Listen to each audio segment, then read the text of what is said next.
Now, there's an old adage in the world of journalism, never get too friendly with your sources. That's because at some point, the lines of objectivity can get blurred and the truth can get lost. That's allegedly what happened between former LA Times reporter Ken Dilanian and his contacts at the CIA.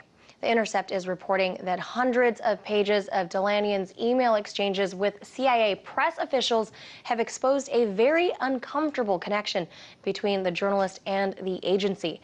Joining me now to discuss these latest revelations out of the Intercept is RT's Lindsay France from our Los Angeles bureau. Hey, Lindsay, so tell us, these emails that were apparently going beyond just verifying facts, fill us in on the contents of these messages. Well, it turns out that what Dilanian was sending press officers at the CIA were drafts that were yet to be published, and also very detailed summaries of stories he planned and that he wanted the press officers to take a look at and even, according to him, correct what they had a problem with. Now, it's not unusual for a journalist to try to curry favor with the source in order to get them to speak to you and to help you with your story, but this really shows an uncomfortable level of collaboration, for lack of a better word, and it only shows a window of time that's very short. This was a couple of months in 2012. So it's kind of a very brief, intense, maybe relationship. So what kinds of stories was he sending over to the CIA? Well, according to The Intercept, he reported as fact that there was no collateral damage, or rather collateral murder, in the killing in a 2012 drone strike of a major head of al-Qaeda. Now, Amnesty International went forward to debunk that, stating that, in fact, it took 2 strikes to kill the man. He died in the second strike, and a number of people were on scene there and were killed, some with al-Qaeda, some reportedly not with al-Qaeda. So it shows that he was at least willing to push forward the CIA line on that, and just that one strike.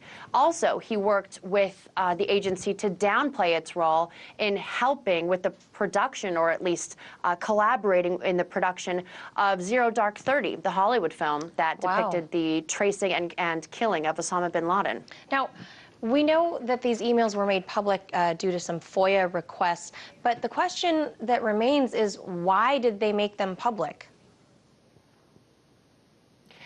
Well, I think it's showing right now, according to people's reaction to it, a very hot reaction to this level of comfort this journalist had with press officers of the Central Intelligence Agency.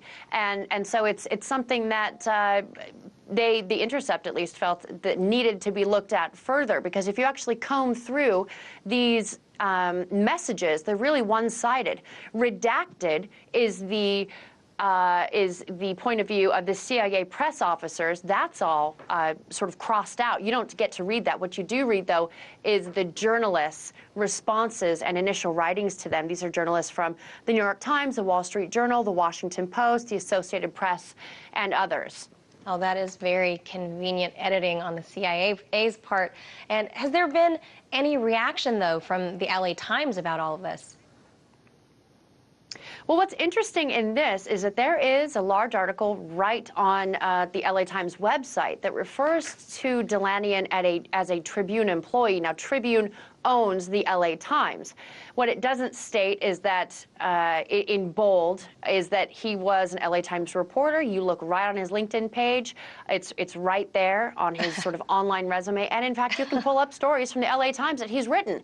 So it's a very thinly veiled distancing maneuver. Right now that you can definitely sense from the LA Times anyway. That is going to be an interesting fallout. Thank you so much for that. That's RT's Lindsay France in Los Angeles.